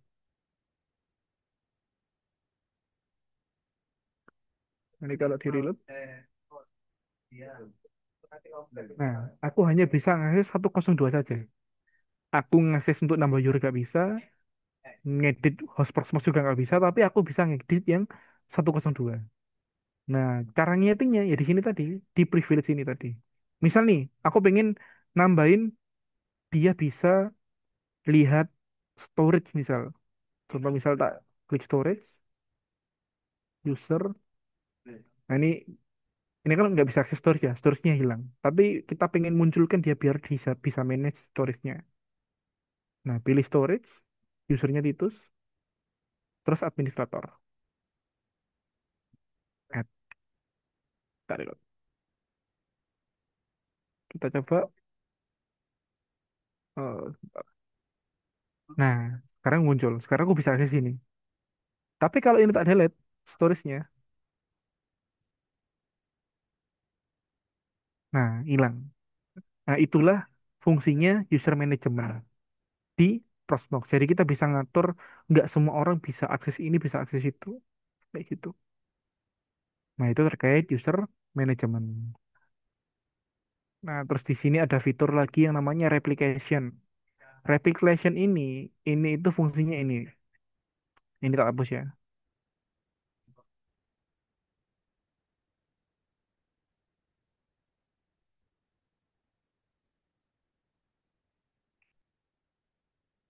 Nah, misal ini.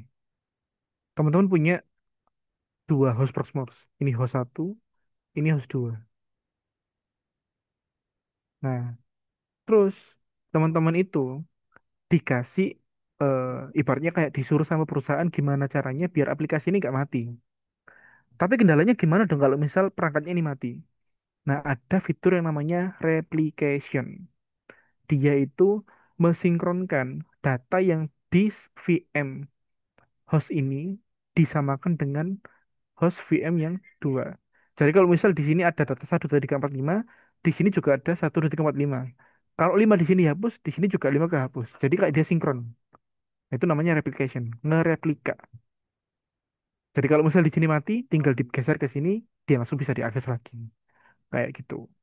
Terus ada lagi fitur yang namanya HA, High Availability. High Availability itu kayak gini misal. Misal nih, teman-teman punya dua server, Proxmox 1 sama Proxmox 2. Nah, Proxmox 2 ini dijadikan backup, yang di sini dijadikan master. Nah, yang jalan itu VM-nya di Proxmox 1 misal. Nah, suatu ketika perangkat server yang satu ini tiba-tiba mati. Tapi gimana caranya biar ketika dia perangkatnya itu mati, tapi dia tetap bisa nyala? Nah, kita gunakan fitur yang namanya high availability. Jadi nanti dua perangkat server ini digabungkan jadi satu, dan ketika perangkat satu ini mati, dia nanti otomatis VM-nya dipindah ke sini. Seret. Kayak gitu. Nah, kalau misalnya ini nyala, dia nanti balik lagi. Seret. Dan ini bisa otomatis pindah sendiri tanpa kita config secara manual. Itu namanya high availability. Jadi teman-teman nanti ada banyak perangkat server gitu kan. Teman-teman nggak perlu khawatir. Kalau misal perangkat satunya mati, dia tuh otomatis langsung pindah ke perangkat satunya lagi. Seret, kayak gini. Nah, itu namanya high availability. Ini mati, pindah ke sini. Ini mati, pindah ke sini. Ini mati, pindah ke sini. Kayak gitu terus. Makanya namanya high availability. Ketersediaannya ada terus. Kayak gitu. Oke, ya tadi kita sudah belajar apa aja ya berarti? Kita sudah belajar konsep Proxmox, kita sudah belajar virtual machine dan container LXC, kita sudah belajar cara bikin virtual machine dan belajar bikin LXC container, kita sudah belajar cara upload image, download template, kita sudah belajar penerapan firewall, kita sudah belajar network concept, kita sudah belajar eh, cara user management. Oh, kita sudah belajar banyak nih. Kita sudah belajar konsep tentang replication sama high availability. Nah, tinggal yang terakhir, cara backup. Nah, gimana caranya biar kalau misal server kita rusak, tapi kita ada cadangan backup yang kita bisa restore lagi. Contoh misal, aku punya web server ini kan. Nah, cuman kan aku pengen biar aman, biar kalau suatu ketika VM-nya rusak, aku bisa ibaratnya kayak ngidupin lagi servernya meskipun VM-nya sudah hilang misal. Nah, di sini tuh di VM ini ada menu yang namanya backup. Nah, teman-teman pilih backup, terus pilih backup now. Nah, ini biarkan dia menjadi settingan default seperti ini. Terus langsung teman-teman backup di sini. Dia otomatis nanti akan backup si ininya.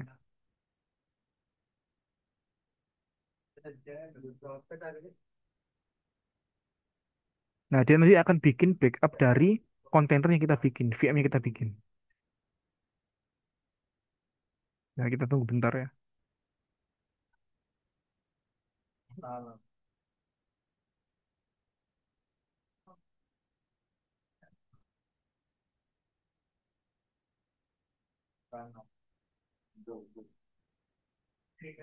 Masih belum selesai ya. Kita tunggu bentar.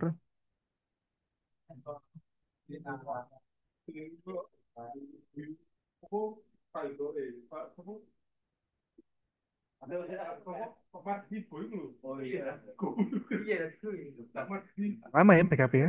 Nah, kita tunggu. Nanti file backupnya itu dia masuk di sini. lokal. Nah, ini sudah selesai nih. Nah, kita masuk ke lokal ke backup.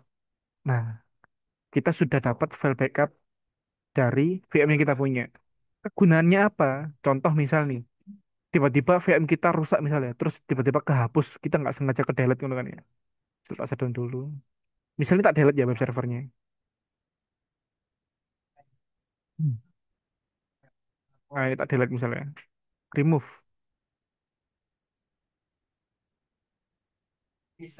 Nah, hilang kan? Misal nih, tiba-tiba ada kejadian. Terus kita nggak sengaja ngedelete VM-nya, atau ada orang nggak sengaja ngedelete VM-nya, atau datanya rusak misalnya. Terus gimana caranya kita bisa mengembalikan VM atau kontainer kita yang kehapus? Nah, karena kita sudah punya backup, nah kita tenang. Kita tinggal masuk ke backup, terus pilih ini, pilih menu restore, terus langsung restore. Nah, kita tunggu nanti dia mengembalikan ke versi yang sebelumnya, ke versi yang sebelumnya. Padahal VM kita sudah kehapus ini. Dia nanti otomatis nge-restore.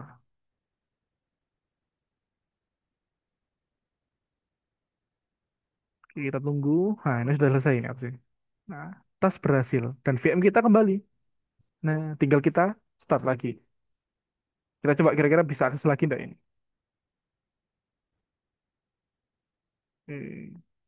Masih proses. Ya sudah. Dan bisa. Jadi gitu fungsinya backup. Jadi kalau misal VM kita hilang, VM kita kehapus, kita nggak perlu khawatir karena kita punya backup dan kita bisa langsung nge-restore lagi. Itulah fungsinya backup di Proxmox. Cuman memang lagi-lagi dia backup-nya langsung secara keseluruhan. Saat sistem operasi di backup langsung KB, kayak gitu. Otomatis kita butuh storage yang begitu besar. Kurang lebih itu teman-teman yang bisa saya sharingkan di malam hari ini tentang virtualisasi menggunakan Proxmox. Semoga kalau misal ada teman-teman yang mau ditanyakan, saya open diskusi di sini.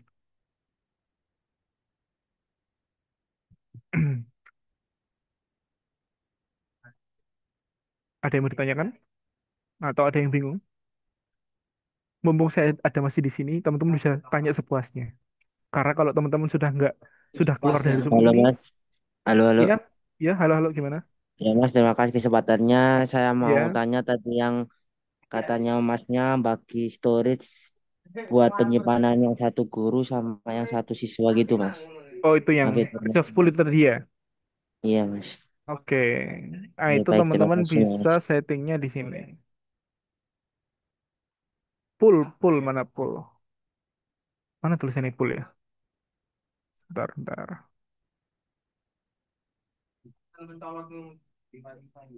Not option storage. Nah ini pool. Jadi kita tinggal masuk ke data center, terus pilih pool. Nah, create di sini. Misal kayak ini untuk server guru misal. Teman-teman tinggal tambah di sini. Udah. Jadi ketika teman-teman bikin CT misal namanya terserah. Nah, tinggal teman-teman masuk ke pool server guru. Jadi masukkan di sana. Jadi resource poolnya pilih yang guru. Terus next. Terus teman-teman bikin misal. Ah,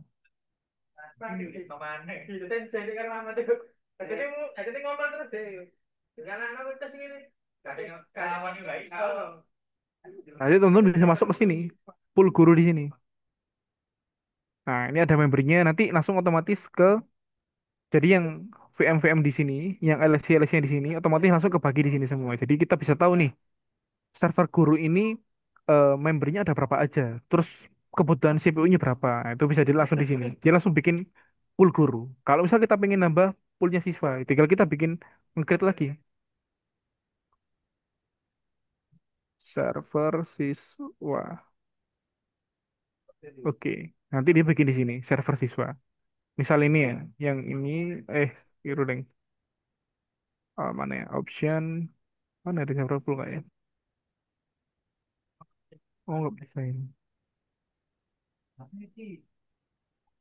Ah, ini kalau misal kita add web server. Oke.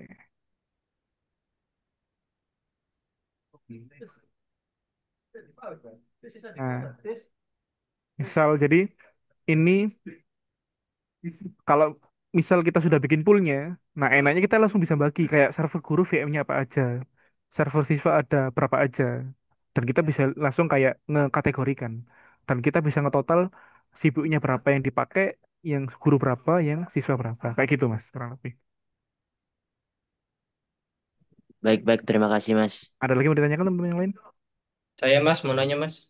Ya, mau silakan. Ya, terima kasih untuk kesempatannya. Mas, ini kan untuk konsep backup itu apakah sama dengan konsep snapshot?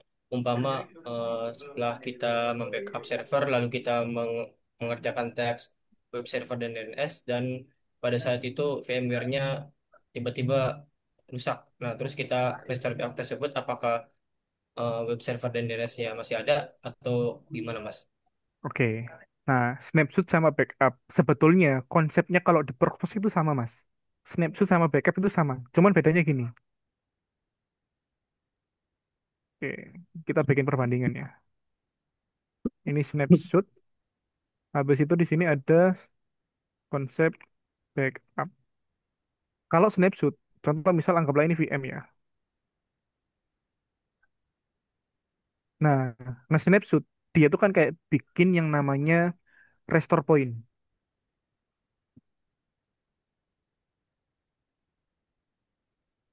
Nah, ini. Dia tuh bikin yang namanya restore point kalau snapshot.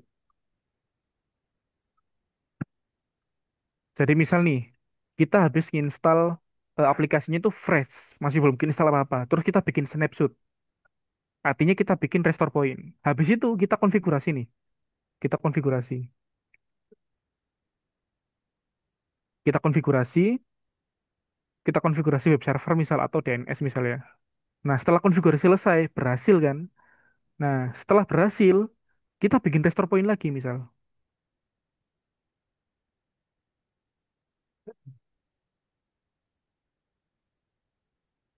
Misal ini konfigurasi DNS. Eh, nah, konfigurasi DNS misalnya. Terus kita bikin konfigurasi lagi, misal kayak integrasi DNS lain. Tapi ternyata ketika masnya itu mau bikin integrasi di DNS lain, ada konfigurasi yang salah. Sehingga ketika samain konfigurasi ini tadi, semua konfigurasi DNS-nya hilang semua, misal. Terus akhirnya DNS-nya mati. Nah, karena kita sebelumnya itu sudah bikin restore point ya di sini. Kita bisa ibaratnya kayak nge-restore ke config yang sebelumnya kita config ini. Thread akhirnya balik lagi. Itu konsepnya snapshot kan kayak gitu ya. Nah, kalau yang backup, dia itu sebetulnya sama, dia itu nge-snapshot. Cuman bedanya, dia itu langsung nge-backup secara keseluruhan. Nah, kalau restore point, itu dia hanya nge-backup konfigurasi yang sebelumnya.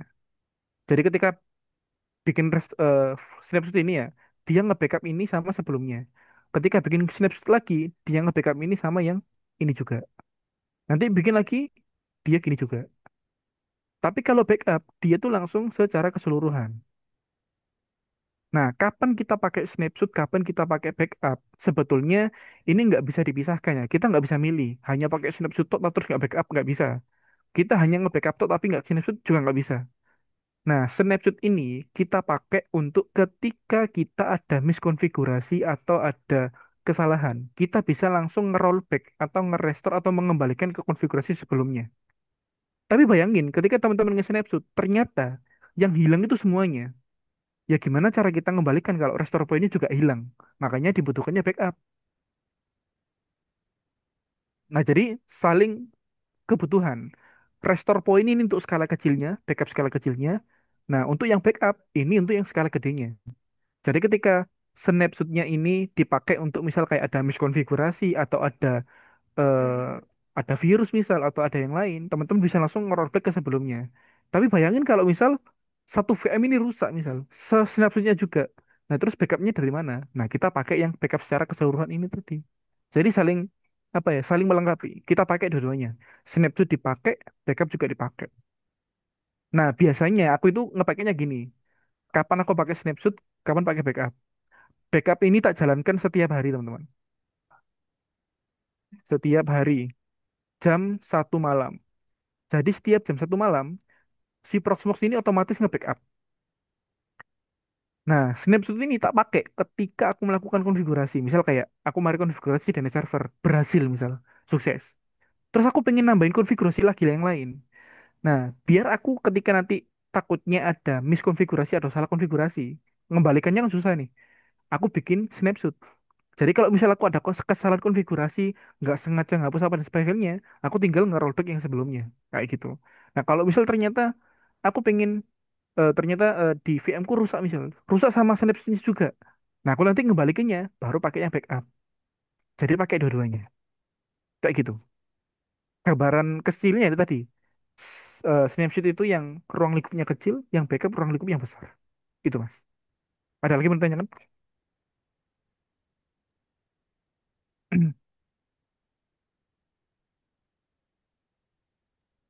Oh, berarti Mas yang backup itu otomatis memakan storage juga Mas ya. Soalnya kan dia daya Betul, lingkupnya besar ya Mas ya. betul. Storage-nya Hmm, gede banget. hmm, hmm. Makanya saya sarankan ketika teman-teman nge-backup, itu teman-teman harus menambahkan storage lagi. Contoh misal, tak kasih contoh ya.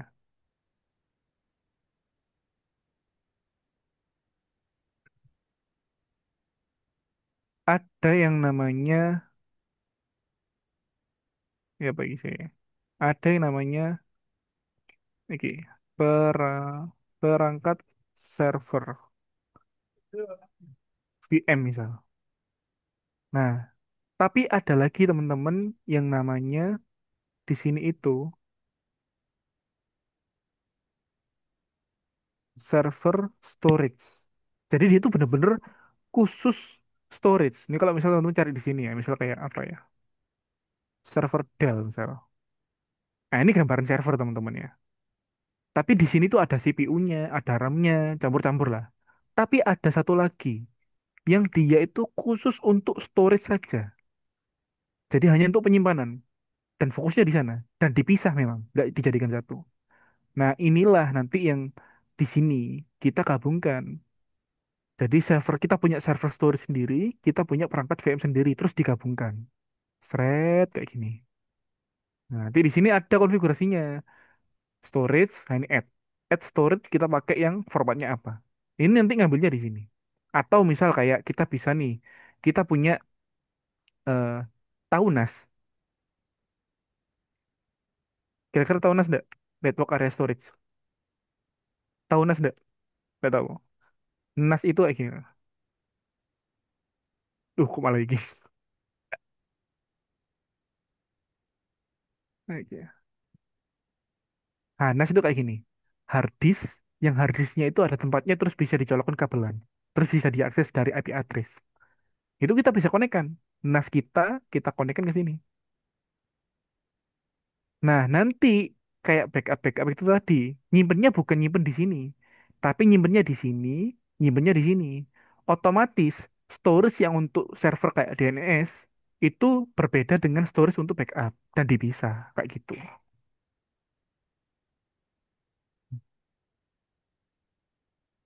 Makanya backup itu pasti butuh storage yang gede. Makanya kalau bisa ada perangkat storage sendiri yang nanti untuk nyimpennya di sana. Ada lagi mau ditanyakan? Mungkin pertanyaan terakhir atau mungkin dua lagi pertanyaan. Mas, saya tanya Mas. Oh ya, mau silakan. Nah, di sini kan saya punya Linux. Nah, jika seandainya Mm-mm, saya pindah ke Proxmox itu tanpa install ulang Linuxnya kan sudah konfigurasi banyak. Apakah bisa gitu? mm-mm. Samain pakai Linux apa, Mas? Eh, Debian 10 Debian 10 itu diinstal di mana? Di laptop, di komputer, di mini PC. mini PC. Oke. Iya, Oh, mini PC-nya memang sengaja dipakai untuk server lab gitu ya. iya, Oke. Terus sampean pengen nginstal Proxmox di sana. benar Mas. Nah, sekarang pertanyaannya, apakah sampean pengen nginstal Proxmox tapi Linux-nya masih ada atau benar-benar pure Proxmox? Nah, itu Linuxnya masih ada Mas. Apakah bisa? Nah, jadi gini, kalau misal sampean pengen nginstal Proxmox-nya, bisa pakai virtual misal. Jadi kalau di Linux itu, VirtualBox ini bisa diinstal di Linux, kalau teman-teman tahu. Jadi sampean install aja VirtualBox di Linux-nya. Nanti Proxmox-nya diinstal di sini. Ada kok. Eh, tuh. Linux. Ah ini, download VirtualBox for Linux host. Nah, ini bisa dipakai. Nah, ini bisa ada Debian, ada Ubuntu. Mana tadi? Oh ini. Jadi kalau misal sama ada mini PC yang sama juga pengen eh, ada Proxmox-nya di dalamnya, tapi nggak pengen membuang Linux-nya. Nah, silahkan diinstal aja VirtualBox di Linux-nya. Terus di VirtualBox itu diinstal Proxmox-nya sampean. Tapi pertanyaannya apakah prosesor di mini PC-nya itu support virtualisasi atau enggak? Nah, itu yang harus dicari tahu dulu. Kalau support berarti bisa. Tapi kalau nggak support berarti nggak bisa. Harus diinstal pure Proxmox. Kayak gitu, Mas.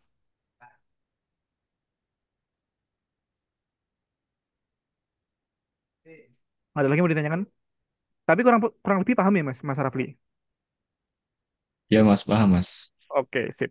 Ada lagi Oh yang mau ya Mas, ditanyakan? kalau Oh ya, misalnya ini malah jadi VM gitu nggak bisa ya langsung gitu. bisa aja. Kalau sampean pengen, sih, bentar. Itu Linux yang sampean install deh, mini PC. Itu CLI atau web GUI? Server atau CLI. klien? CLI. Jadi gini aja, Ya, saran saya. Itu sudah ada isinya enggak? banyak. Apa-apa? Isinya apa aja? Ya kayak web server, data-data gitu. Database dan sebagainya. Nah, saran saya, Ya, kalau pengen lebih enak, itu silakan semuanya di backup dulu. Kalau ada database, database-nya di backup. Kalau ada eh, source code web, source code-nya di backup. Nah, setelah semua data di dalam di backup, silahkan diinstal bersih. Terus sama install Proxmox. Nah, di Proxmox itu sama langsung bikin, nggak usah bikin VM, tapi bikin yang Alexi aja, yang ini, yang kontainer. Jadi dia tuh lebih ringan dan kernelnya jadi satu. Dan saya nanti bisa bikin banyak, ibaratnya kayak saya bisa bikin banyak VM di sana. Nah, dari apa yang sudah saya backup tadi, saya kembalikan lagi ke VM yang baru di sana. Bisa kayak gitu. Ada lagi? Permisi Mas, saya Iya, izin makasih mau Mas, tanya silakan. Heeh. untuk host tadi supaya cara membuat Promos satu supaya menjadi ada Promos 2 itu gimana ya Mas? Oke. Ibaratnya kayak, jadi host satu ini berarti kan server satu. Kalau misal host dua berarti kan harus punya server dua tuh. Yang dimana kedua-duanya ini juga diinstal Proxmox juga. Ibaratnya kayak Samayan itu punya ini. Saya punya server nih. Saya punya server. Saya jumlahnya ada dua. Saya punya ini jumlahnya ada dua. Terus dua-duanya juga diinstal Proxmox, gitu kan. Nah, setelah kedua-duanya tuh diinstal Proxmox. Nah, di sini tuh ada menu yang namanya mana ya? Cluster. Jadi biar eh,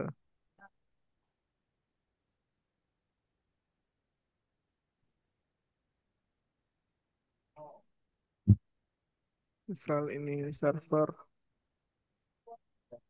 ini perangkat server server 2 misal. Ini yang server satu. Nah, biar kedua-duanya ini eh, dikelola dalam satu tampilan, biar nggak berbeda-beda, maka ada menu yang namanya cluster. Jadi nanti jadi digabungkan. Jadi bikin create cluster di sini, nama clusternya apa? Ketika nanti sudah bikin, nanti kan di sini ada, nah, di sini ada yang namanya join information. Nah, di sini nanti ada informasi tentang ID clusternya. Nanti ID clusternya ini di copy, nanti pergi ke host satunya lagi, terus join cluster. Pas itu nanti dia langsung jadi satu di sini. Ada Proxmox 1, Proxmox 2, Proxmox 3. Sejumlah server yang kita punya. Kayak gitu, Mas. Jadi pakai fitur clusternya. Oh, oke Mas, baik-baik. Terima Nanti kasih sampai atas nanti saya infonya. bisa coba sendiri aja. Nanti saya coba aja gini. Bikin VirtualBox, terus bikin dua VM di sini. Semuanya diinstal Proxmox. Nanti silahkan coba cari di YouTube konfigurasi cluster. Nanti saya mencoba lihat di sana. Oke Mas. Terima kasih Mas atas ilmunya. Oke, sama-sama, Mas. Ada lagi mau ditanyakan? Teman-teman yang lain?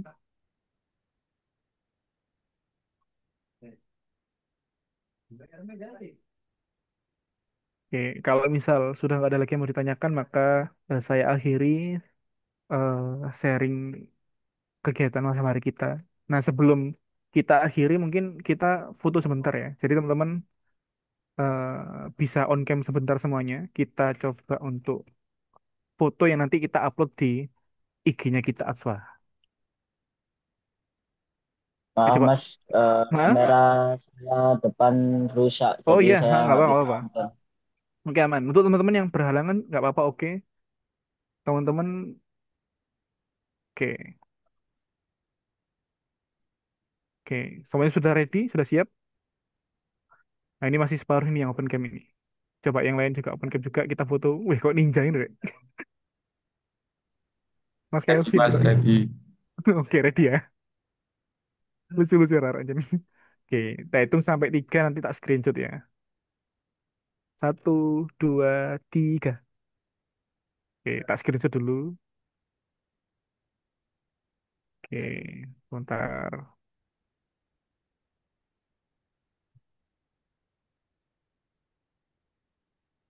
Sebentar ya teman-teman.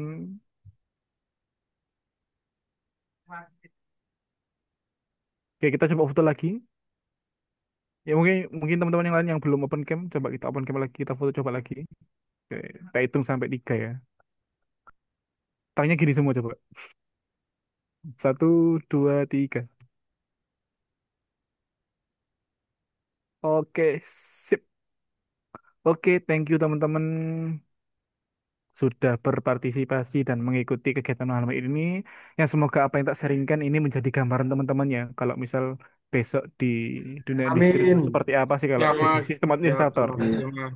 Jadi kayak gitu. Nah, kalau teman-teman pengen Amin. belajar lebih dalam tentang sistem administrator atau pengen ngobrol langsung atau pengen belajar langsung sama saya, bisa ikuti training-training yang ada di Atswa Indonesia. Insya Allah semua training ada di sana. Nanti bisa cek aja di IG-nya. Ya kurang lebih seperti itu teman-teman. Terima kasih banyak. Assalamualaikum warahmatullahi wabarakatuh. Waalaikumsalam Terima kasih warahmatullahi Mas. wabarakatuh. Waalaikumsalam Iya, Terima sama-sama. warahmatullahi kasih Mas. wabarakatuh. Waalaikumsalam Waalaikumsalam warahmatullahi wabarakatuh. Terima kasih, Mas. Waalaikumsalam. Oke, Terima sama-sama Terima kasih. kasih. Mas. Terima Yuk, kasih, Mas. sama-sama. Terima Terima kasih kasih Mas Mas. Oke, atas oke. waktunya Aman, Mas. sip, sip, sip. Semoga barokah. Let's go. Amin, amin, amin. Terima kasih. Mas ilmunya. Monggo, monggo, monggo. Saya izin live dulu ya. Imron, Imron.